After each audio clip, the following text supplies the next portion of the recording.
The operating room was ready long before the surgeon arrived. The lights were already burning overhead. The instruments laid out in precise rows, and the patient lay unconscious beneath sterile sheets. Every person in that room knew what was required, and every one of them knew who was missing. Dr. Marcus Reed was supposed to be there 15 minutes earlier. He was the on-call trauma surgeon that night, the only one in the hospital qualified to perform the procedure waiting to begin. Time was not a flexible concept here. It was a narrowing corridor. Inside the patient's body, blood loss continued steadily. Machines compensated. Medications slowed what they could. Without Marcus, there was no surgery. Marcus was already driving faster than he normally would. Not recklessly, not aggressively, just fast enough to respect the urgency pressing against his chest.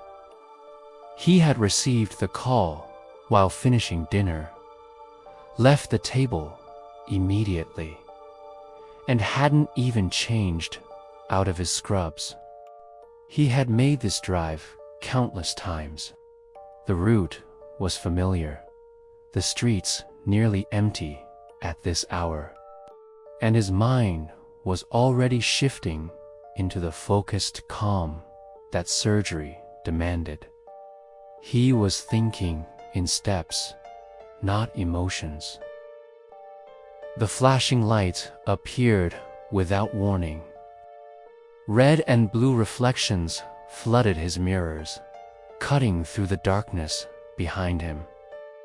Marcus exhaled once, slowed down, and pulled over without hesitation. He reached for his wallet and hospital badge before the car had fully stopped. He assumed this would take moments, maybe a brief exchange, a glance at his identification, and then he would be gone.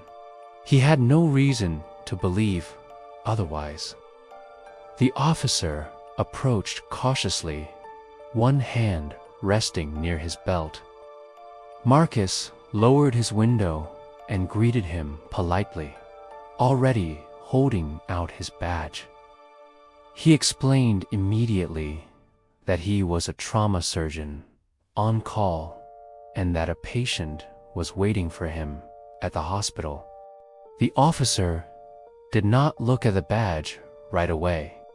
He asked Marcus where he was coming from and where he was going.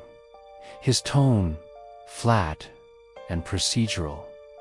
Marcus answered each question calmly, repeating that he was needed urgently. When the officer finally examined the badge, it was only for a moment. He handed it back without comment, as though it carried no weight at all. "Anyone can get something like this," he said, his voice edged with suspicion. Marcus felt the seconds slipping away, each one landing heavier than the last. He did not raise his voice or argue. He simply explained again, slower this time, that someone's life depended on his arrival. The officer asked Marcus to step out of the car. Marcus complied without protest, closing the door carefully behind him. Passing vehicles continued down the road, unaware of the quiet crisis unfolding on the shoulder. Backup was called. Marcus stood beneath the flashing lights, hands visible, posture controlled.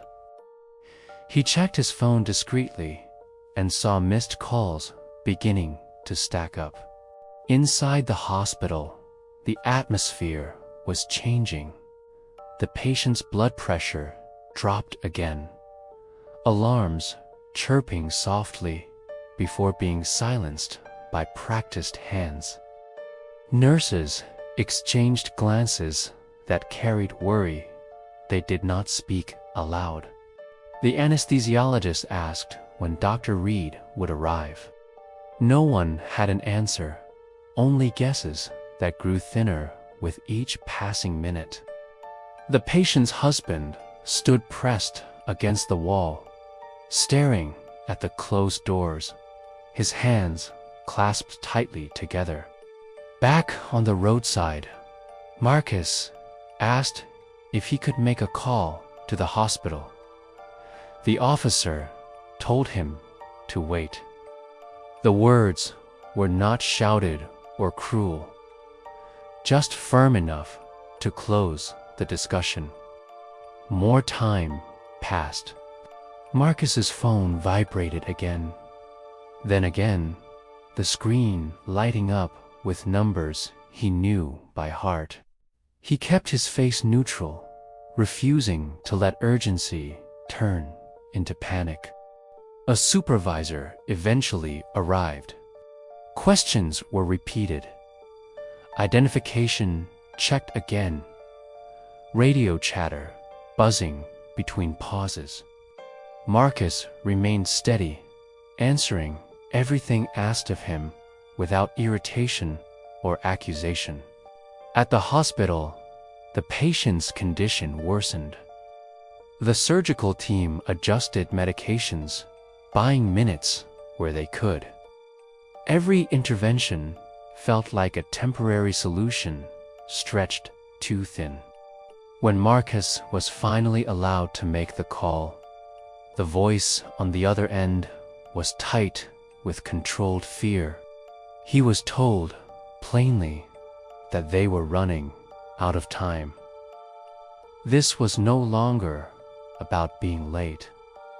It was about arriving before loss became inevitable. Marcus handed the phone to the officer when asked. Names were exchanged over the line, then repeated. There was a pause long enough to feel the kind that carries meaning without words. The patient's name came through the radio moments later. It was the officer's wife. The silence that followed was different, heavier, filled with something like realization. No one mentioned the delay. No one offered an apology. Marcus was simply told he could leave. He drove faster than before. Every movement controlled, every thought narrowed to what awaited him. When he reached the hospital, he moved directly into the operating room, the world outside disappearing behind surgical doors. The procedure began immediately. The room shifted from tension to motion, hands moving in practiced coordination. Minutes stretched, then contracted as the surgery pushed forward. They saved her, but only just. The margin was thin, the outcome uncertain until the final moments. When it was over, exhaustion settled into the room like a quiet fog. Later, Marcus sat alone in the locker room. He did not feel victorious or angry. He felt tired in a way that sleep could not touch. Investigations would come later. Reports would be written, conversations held behind closed doors, consequences debated in careful language. None of that would change what had already happened. A woman had nearly died because someone decided not to believe a black man telling the truth. Time had been taken, and no apology could return it. That truth would remain long after the lights were turned off.